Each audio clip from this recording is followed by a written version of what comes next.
Why are social media networks a freemium product? In other words, why is Facebook, Twitter, and WhatsApp and other social platforms free to download and to use?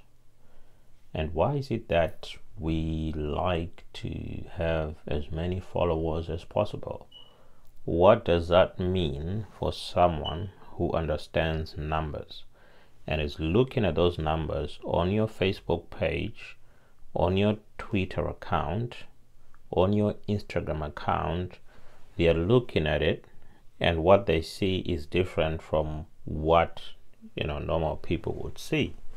So before we get deeper into that, have you ever wondered how social media platforms like Facebook, Twitter, and WhatsApp make money even though they are free products? Okay, Twitter and Facebook will be easier to explain than WhatsApp at the moment, but what you will find with most products is that there is a gradual evolution of the product from being a purely freemium product to some kind of business platform where serious people are making serious money. A good example is YouTube. Okay, serious people on YouTube are making serious monies, and those who think it's just an entertainment and educational tool are being entertained and they are being educated. Okay, so everybody wins, but the entrepreneurial mind is making big strides and taking advantage of something which is on all of these platforms, and that something is called numbers. So there are a lot of numbers on there, numbers of people. Okay, so if you want to think about it, if you are not the product, then, or if you're not the customer, then you are the product. So basically, the people who are on social networks, you or me, on a social platform on Facebook, we are the product. We are the product that advertisers want. So when they see a lot of us there spending time, then they know where to place their targeted adverts. Okay, so let's take it easy. Okay, let's go step by step. So first of all, social media networks collect a huge database of information on how we live, and they use that free information for targeted marketing and advertising, and they charge the marketers and the advertisers. But there is a way that you can also target the same people without paying a lot of money. In fact, sometimes you can just get it for free, but it depends on how aggressive you want to go. Okay, so if social media networks actually paid people for the information they give, I'm sure a lot of people would become very rich indeed, because of the amount of information that they give unknowingly, giving out that information without realizing or without control of how that information is used by the social network. So for example, you give Facebook your birthday. Now they know when your birthday is going to be. They can sell that information to advertisers. You can be targeted, or your friends can be targeted with adverts that encourage them to buy you gifts for your birthday. Okay, so it starts off as just being happy birthday, then there might be an advert there encouraging you to buy something.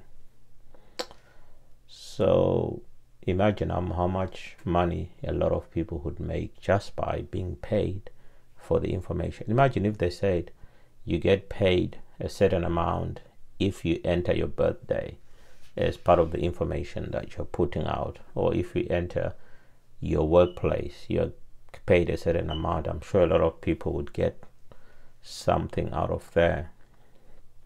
Okay, so social media networks have actually found a way to help users organize their lives better and reconnect with friends and family. So that's the plus side of social networks.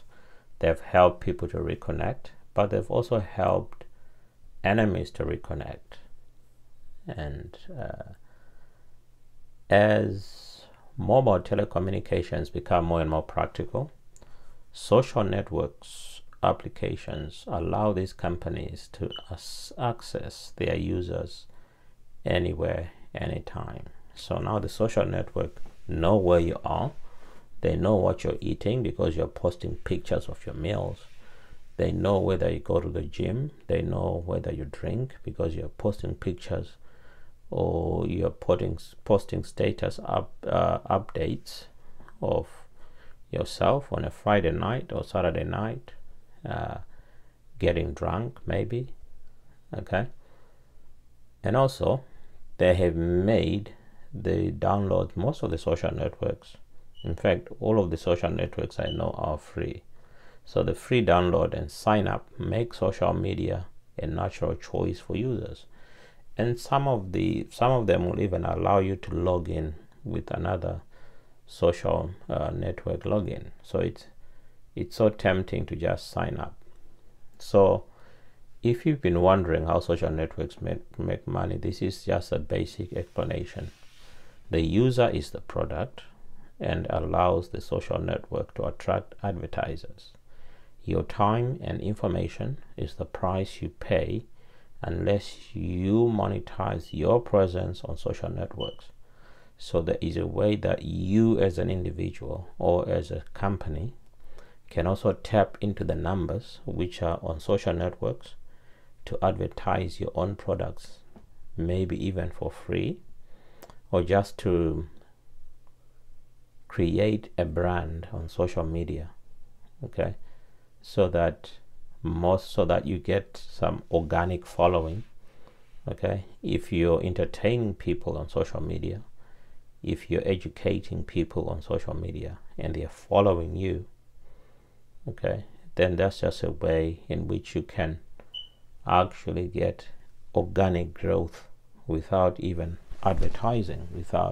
So the process of you building your brand is actually an advert on its own.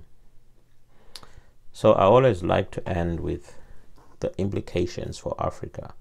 What does it mean for Africa? What does it mean for Zimbabwe? What does it mean for Harare, Bulawayo, Gweru, Masvingo, Kwekwe? What does it mean? Because most of the people in Africa and in Zimbabwe are on social media networks. Okay, especially on WhatsApp. They are on WhatsApp. Some of them have actually set up WhatsApp groups where they are trying to advertise to each other, but it's not yet designed for that kind of thing. So if you've got 250 people on WhatsApp, it's difficult for them to follow up on conversations because there is a lot that's going on and the messages are just too many for individuals to catch up on conversations. Okay, so I think Africans can try to build businesses on social media, and there are ways which I can explain in separate videos, but they can also deploy existing businesses on social media. Now, what does it mean? Because a lot of people that I speak to, they seem to think that social media is some place where you go and relax after a hard day's work. They don't consider it as something that you can actually use for work, to the extent that they ban social media networks when you're at work. And this is not just in Africa, it also happens in the first world, where companies would ban social media, and in some places they even ban mobile phones. whilst the people are at work, because it's seen as a distraction, and of course it's a distraction, but it goes to show that the distraction is probably what people need. Maybe while at work they are not getting as much as they want from that workplace, and there is something else more interesting on social media. So we can talk about that in another video. But I just want to talk about what Africa can actually do. So besides building businesses on social media, they can deploy existing businesses on social media to further create that brand, or to further promote the brand which they or their brand. And they can also innovate around social media. Think of something, think of what you can do on social media. But the important thing about social media is that there are people there. Okay, all those people are customers. This is how entrepreneurs look at things. When they see numbers, they see a marketplace, and when they see a marketplace, they want to place their products and services there, and they start selling. Okay, so it could be a case that you're placing adverts, and the adverts, when people click on the adverts, it's taken to a website, an e-commerce website, where they are going to buy something from the website, so you win. Or it could just be a case of just promoting your brand, creating a following, creating more following, and then expecting a brand to pay you for advertising on your page. So you could actually be paid by a brand, so they advertise their product or service on your Facebook page or on your Twitter account, because you've become an influencer, or you've become influential in that your page or your Facebook group, or it could be your Instagram account has many followers.